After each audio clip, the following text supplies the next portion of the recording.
बिस्मिल्लाहिर्रहमानिर्रहीम। अस्सलाम वालेकुम नाज़रीन, आप यूट्यूब चैनल देख रहे हैं, मैं इमरान खान हूँ। ये जो मादनियात वाला मामला है, ये अब ऐसा लगता है कि चीज़ें आहिस्ता आहिस्ता स्मूथ हो जाएंगी, लेकिन दावा करने वाले अभी भी ये दावा कर रहे हैं कि ये मादनियात वाला बिल खैबर पख्तूनख्वा की असम्बली से मंजूर करवा लिया जाएगा। और इस पर मुराद सईद साहब की एक ट्वीट आई है, ये बड़ी ज़बरदस्त ट्वीट है, मैंने इसको पढ़ा है और मैं चाहता हूँ कि आप सारे इसको गौर से सुने। मुराद सईद ने कुछ ऐसे हकायक बताए हैं जिन पर बात करते हुए पाकिस्तान तहरीक इंसाफ के लोग भी कतरा रहे थे। उन्होंने कहा, मैंने मादनियात बिल नहीं पढ़ा, लेकिन इसके हवाले से जिन खदशात का इजहार आप सबने किया था और ऐसे मामलात में माजी को मद्देनजर रखते हुए मैं अपनी तशवीश से तहरीरी तौर पर पार्टी और सूबाई हुकूमत को आगाह कर चुका हूं। पार्टी मामलात पर मैं कभी सोशल मीडिया पर बात नहीं करता, क्योंकि मेरे पास अपनी राय देने के लिए फोरम मौजूद है। लेकिन चूंकि एक हफ्ते से अवामी तहरीक का मोमेंटम बना हुआ है और मैं सवाल कर रहा हूं फैसला कुन मरहले का, लेकिन जवाबन मुझसे मेरा मौक़िफ़ बार बार पूछा जा रहा है, इसलिए यहां तहरीर कर रहा हूं। तो मेरा मौक़िफ़ आसान अल्फाज में है, एब्सोल्युटली नॉट, कि जनाब बिल्कुल हो ही नहीं सकता, नहीं करना। एब्सोल्युटली नॉट मेरा मौक़िफ़ है।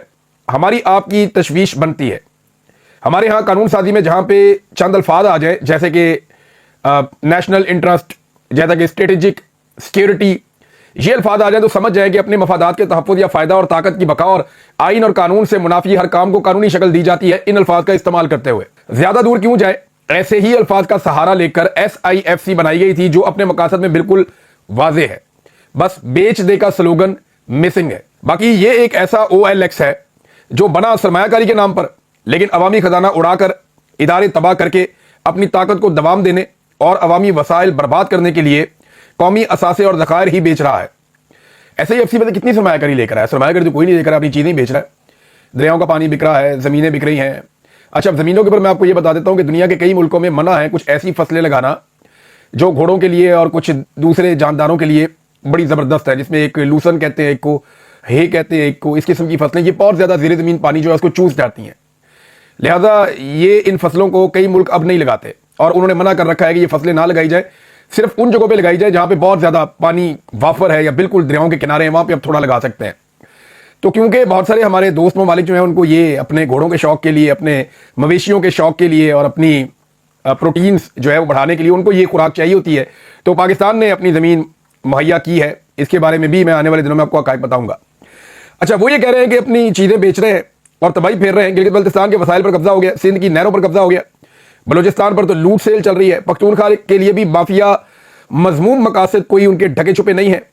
ऐसे में तहरीक इंसाफ जो एक अवामी जमात है, जिसकी क़यादत अवाम में से उठी है और जिनका जीना मरना इस मुल्क और इसकी अवाम के साथ है, इससे अवाम बजा तौर पर यह तवक्को रखती है कि इनके मफादात का बहरहाल हर सूरत तहफ़्फ़ुज़ करेगी पाकिस्तान तहरीक इंसाफ। मैं हमेशा से कहता हूँ कि वसाइल मसाइल हल करने का सबब बनते हैं, लेकिन हम वो बदनसीब हैं जिनके वसाइल उनके मसाइल की वजह बनते हैं। पख्तूनख्वा की भी 2 दहाइयों की यही कहानी है, यानी पिछले 20 साल से खैबर पख्तूनख्वा में यही हो रहा है। जब से मादनियात दरियाफ्त हुई हैं, हमारे मसाइल बढ़ते चले गए हैं। वज़ीरिस्तान में एक अरसे से दहशतगर्दी की वजह से स्कूल तो बंद है, लेकिन कानकुनी कभी नहीं रुकती। ये बात आप समझिए कि कई इलाकों में खैबर पख्तूनख्वा में कारोबारी ज़िंदगी बंद है, सड़कें बंद हैं, लोग जा नहीं सकते, लोग नकल मकानी कर गए हैं, वहाँ पे दहशतगर्दी के नाम पे जंग लगी हुई है, सारा कुछ रुक गया, लेकिन कानकुनी नहीं रुकती। ये जो ज़मुर्द निकलता है ना स्वात में, ये ज़मुर्द निकलना नहीं रुका था। जब तालिबान का कब्जा हो गया, जब बाद में फौज ने कब्जा कर लिया, जो भी हुआ, ज़मुर्द निकलना नहीं रुका था, कानकुनी जारी थी। वो सिलसिला नहीं रुकता, वहां से पैसा निकलता है ना। तो इसी तरह कह रहे हैं वज़ीरिस्तान में सारा कुछ रुक जाता है, कानकुनी नहीं रुकती, वो जारी रहती है। वो किसके पास है? सबको पता है।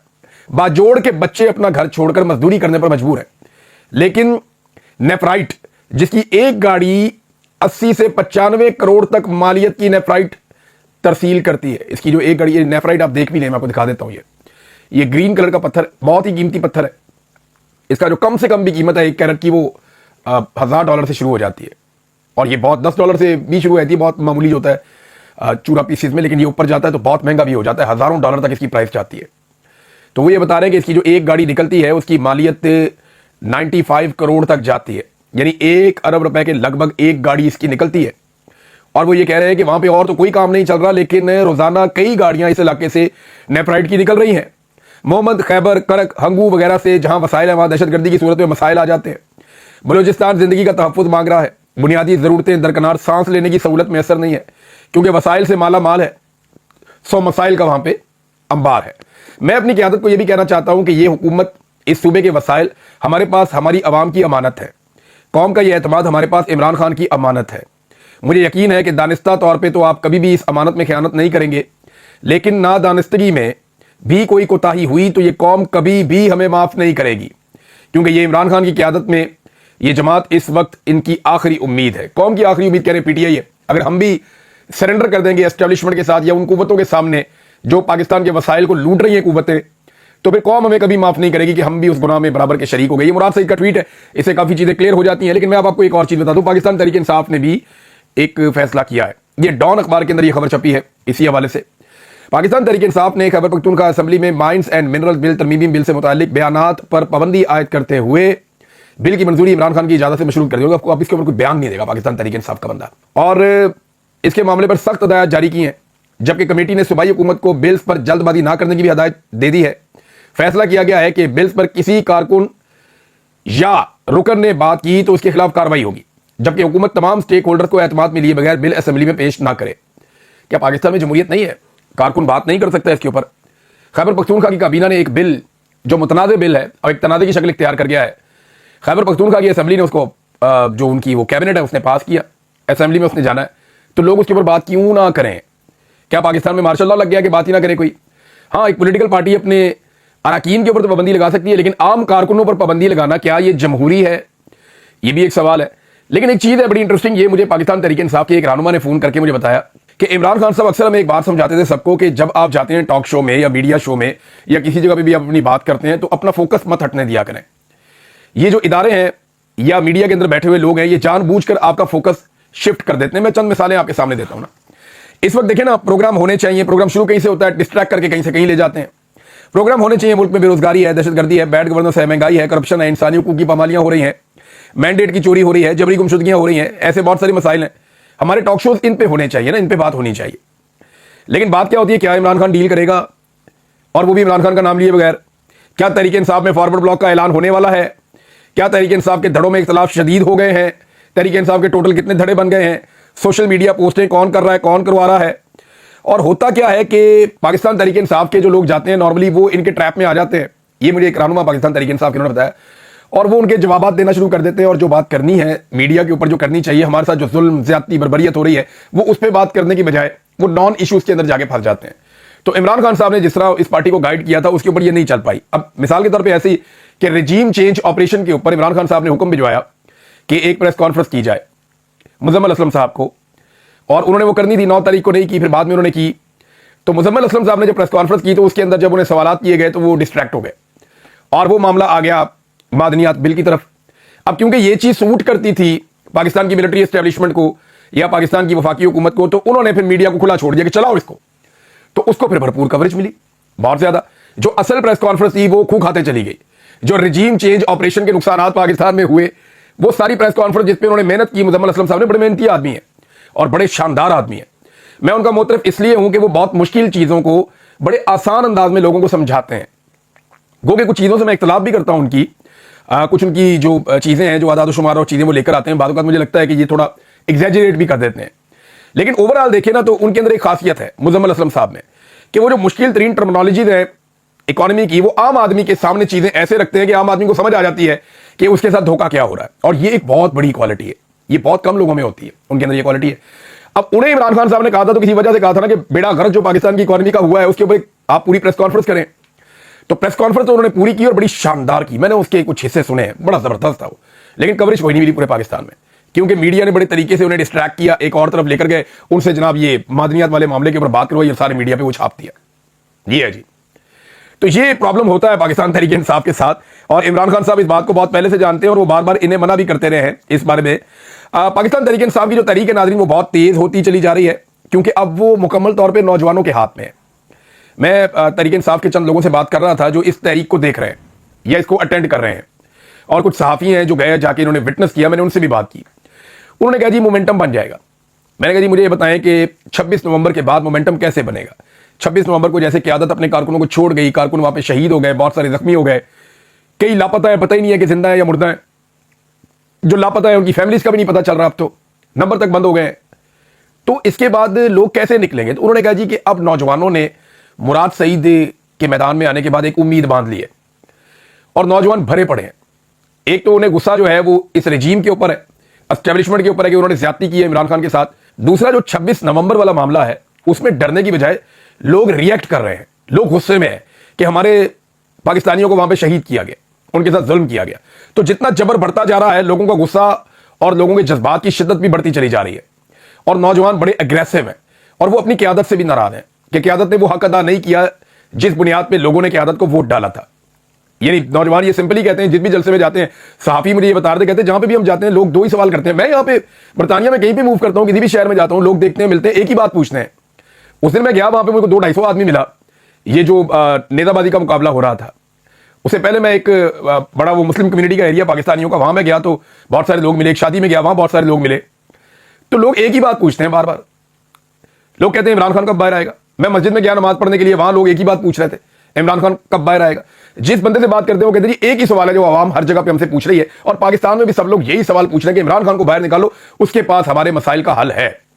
तो अब ये नाज़रीन जो तहरीक है वो नौजवानों के हाथों में जाएगी, तो क़यादत के ऊपर भी दबाव बढ़ेगा, और इदारों और एस्टेब्लिशमेंट के ऊपर भी, हुकूमत के ऊपर भी दबाव। हुकूमत तो है ही नहीं, वैसे हुकूमत का तो नाम लेना ही बिल्कुल एक बिला वजह ही हम नाम ले लेते हैं हुकूमत है। एक्चुअली तो एस्टेब्लिशमेंट है जो कंट्रोल कर रही है सारी चीज़ों को, और कठपुतलियां हैं जिन्हें उन्होंने कंट्रोल किया हुआ है। नाज़रीन, 2 अमरीकी जो कांग्रेसमैन है वो पाकिस्तान आए, और उनके पाकिस्तान आने के बाद जो है वो रुला पड़ा हुआ है। बहुत सारे जो हैं वो सोशल मीडिया के ऊपर लोग उनको पैगामात भिजवा रहे हैं, सोशल मीडिया के ऊपर ट्रेंड चल रहा है, और अंग्रेजी के अंदर उनको ट्वीट करके कहा जा रहा है कि पाकिस्तान के अंदर डेमोक्रेसी बहाल होनी चाहिए, रिजीम चेंज ऑपरेशन में जो नुकसान हुआ उसके ऊपर बात हो रही है। तो अमेरिकी कांग्रेसमैन का एक वफ्द है, इसमें 2 मेन कांग्रेसमैन हैं, जिनमें एक जैक ब्रैकमैन और दूसरे टॉम स्वाजी, ये दोनों पाकिस्तान में आ गए हैं, और ये 15 अप्रैल तक पाकिस्तान में रहेंगे। अगले 2 दिन ये पाकिस्तान में है। अब मेरे ख्याल में पाकिस्तान तहरीक इंसाफ अगर अपना मौक़िफ़ ठीक तरीके से इनके सामने रखना चाहती है तो सबसे बेहतर तो ये है कि इनकी मुलाकात इमरान खान साहब से करवाई जाए। मेरी इत्तलात के मुताबिक इन्होंने कोशिश की भी है कि इनकी इमरान खान साहब से मुलाकात हो। अब देखना यह है कि मौजूदा रजीम इनको इमरान खान से मिलवाता है या नहीं मिलवाता। दूसरा, जो जबरी तौर पर लापता हुए ना अफराद, जैसे कि इंतज़ार मंजूथा साहब हैं, दीगर कुछ लोग हैं, उनसे जरूर इनकी मुलाकात करवाई जाए ताकि वो बताएं कि उनके साथ क्या सलूक हुआ।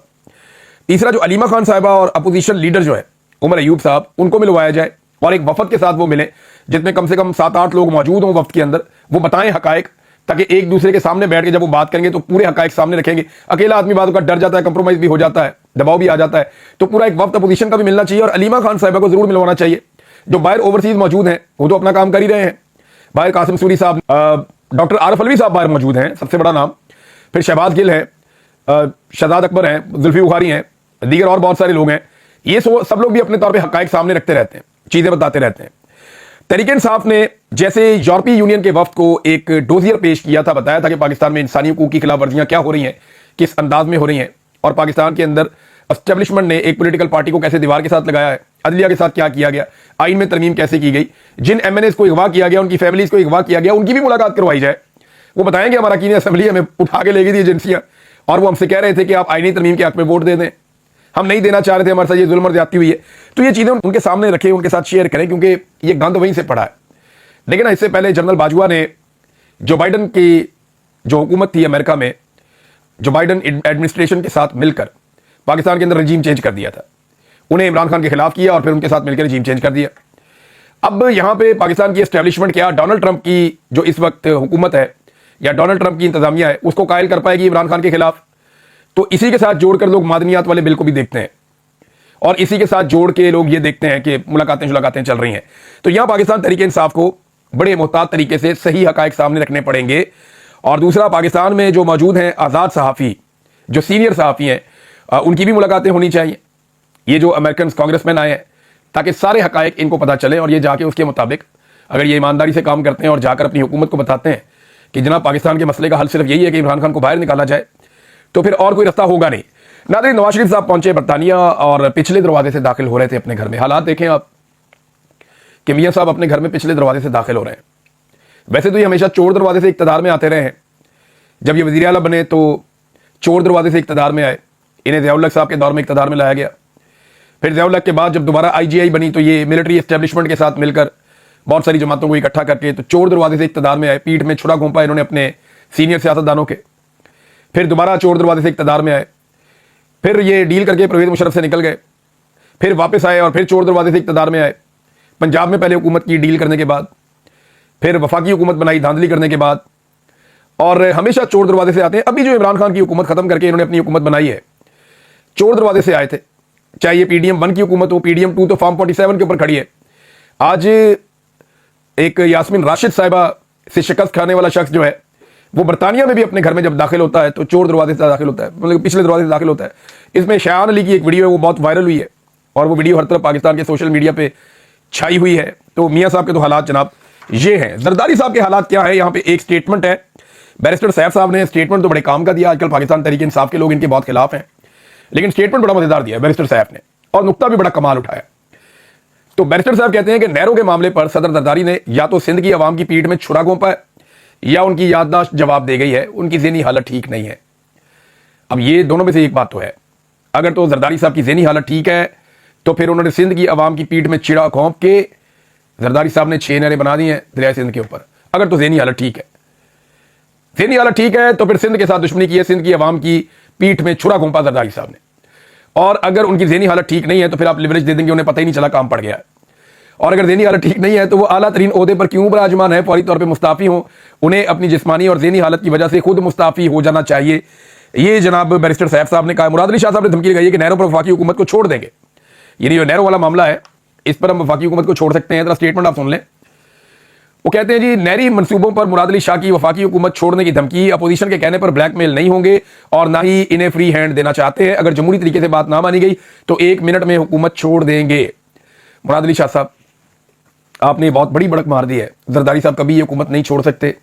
आप लोगों की सियासत बढ़ जाएगी अगर आपने हुकूमत छोड़ी और दोबारा इलेक्शन में चले गए। आपके भाई एक ही रास्ता है कि आप अपोजिशन बेंचों पे आकर बैठ जाएं और कौम से माफी मांग लें। फिर सारा का सारा गंद जो है वो नवाज शरीफ साहब पे और एस्टेब्लिशमेंट में पड़ जाएगा और पीपल्स पार्टी इसमें से निकल जाएगी और सिंध में दोबारा हुकूमत भी बना सकती है। लेकिन अगर पीपल्स पार्टी इस तरह गेम करेगी कि उधर भी खेलना और इधर भी खेलना है तो इलेक्शन जब भी होगा पीपल्स पार्टी बहुत बुरी तरह फंसेगी, क्योंकि सिंध के अवाम और पीपल्स पार्टी के बारे में ये बात जानते हैं कि इन्होंने हमारे साथ धोखा किया है। और नाज़रीन, एक और बड़ी मजेदार खबर है। ये खबर आप देखें कि पाकिस्तान तहरीक इंसाफ के इलेक्शन जो चीफ इलेक्शन कमिश्नर है वो मानता ही नहीं है। काजी ने बल्ले का निशान भी छीन लिया था। इधर पीपल्स पार्टी के इलेक्शन हुआ जी, वो भी बहुत बड़ी पार्टी है। किसी को पता ही नहीं चला, पूरे पाकिस्तान में कानो कान खबर ही नहीं हुई। किसी ने कोई सवाल ही नहीं उठाया, ना इलेक्शन कमिश्नर ने उठाया, ना जनाब सुप्रीम कोर्ट ने उठाया, किसी ने पूछा ही नहीं, इंतखाबी निशान भी नहीं छीना। पीपल्स पार्टी की जानिब से बड़ी खामोशी से इस्लामाबाद में इंट्रा पार्टी इंतखाबात का इनेकाद हुआ। बिलावल जरदारी पाकिस्तान पीपल्स पार्टी के 4 साल के लिए chairman, Humayun Khan secretary general और नदीम अफजल चंद सेक्रेटरी इतलात मुंतखब हो गए पाकिस्तान पीपल्स पार्टी के। कैसा खामोशी से काम डाला है उन्होंने। नाज़रीन, फजलुर रहमान साहब के बारे में मैं एक चीज़ आपको बताता हूँ और ये मुझे बड़े अहम ज़राए ने ये बात बताई है। फजलुर रहमान साहब पाकिस्तान तहरीक इंसाफ के साथ चलना चाहते हैं, ऐसा नहीं है कि वो नहीं चलना चाहते, वो चलना चाहते हैं। लेकिन वो ये कहते हैं कि मुझे श्योरिटी और गारंटी दी जाए, क्योंकि मैंने बड़ा धोखा खाया। मैं सारी जिंदगी जरदारी और नवाज शरीफ के साथ मैंने हाथ मिलाकर रखा, मैंने इनके साथ लंबा टाइम गुजारा, लेकिन इन दोनों ने मुझे धोखा दिया। हुआ ये था कि जब फजलुर रहमान साहब ने तहरीक चलाई, PDM के सरबराह बने, तो उन्हें लगता था कि उन्हें बहुत ज़्यादा सीटें मिलेंगी और उनके साथ एक इत्तेहाद कायम किया जाएगा। इसका वादा भी किया गया था। जब इमरान खान की हुकूमत गिर गई और इलेक्शन का टाइम आ गया, पहले फजलुर रहमान साहब से बहुत वादे किए गए। फिर एक मीटिंग होती है, उसमें फजलुर रहमान साहब कहते हैं जी अब बात करें, बताएं हमने कहाँ से इलेक्शन लड़ना है, आपने कहाँ से लड़ना है, जरा हम आपस में बात करने कमेटी बना लें।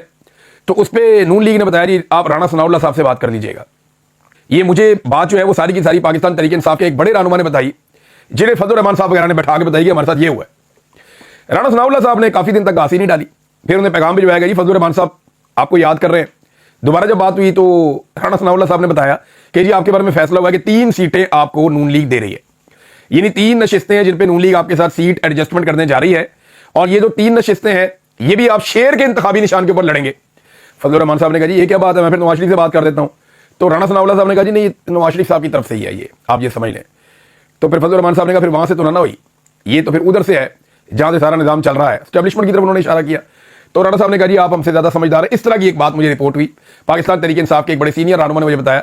तो फजलुर रहमान साहब ये कहते हैं जी हमारे साथ तय करें 3-4 चीजें। नंबर 1, हमें क्या हिस्सा मिलेगा। नंबर 2, एस्टेब्लिशमेंट अगर आपको कहीं बुला लेती है हमारे आपके साथ मिलने के बाद, तो ऐसा तो नहीं होगा कि आप एस्टेब्लिशमेंट के साथ बातचीत करके हमें बीच में से निकाल दें। नंबर 3, जो भी बातचीत होगी फिर हमारा मुश्तरका तौर पर लायामल होना चाहिए, मुश्तरका तौर पर बातचीत करें, फिर पीछे कोई नहीं हटेगा। ये फजलुर रहमान साहब कह रहे हैं। दूसरी तरफ पाकिस्तान तहरीक इंसाफ भी यही कह रही है कि जनाब ऐसा नहीं होगा, फिर आप पीछे हट जाएंगे। अगर हमें आपको श्योरिटीज चाहिए तो हमें भी चाहिए, आपने भी बहुत सारे धोखे किए हुए हैं, लिहाजा आपको भी पूरी ताकत से खड़े होना पड़ेगा। एक उनको एतराज ये कि हर थोड़े दिन बाद कोई ना कोई चुटकी काट देता है फजलुर रहमान साहब को पाकिस्तान तहरीक इंसाफ के अंदर से, ये भी उनका एक प्रॉब्लम है। अब तक के लिए इतनी, अपना ख्याल रखिएगा, अपने इस चैनल का भी। अल्लाह हाफ़िज़।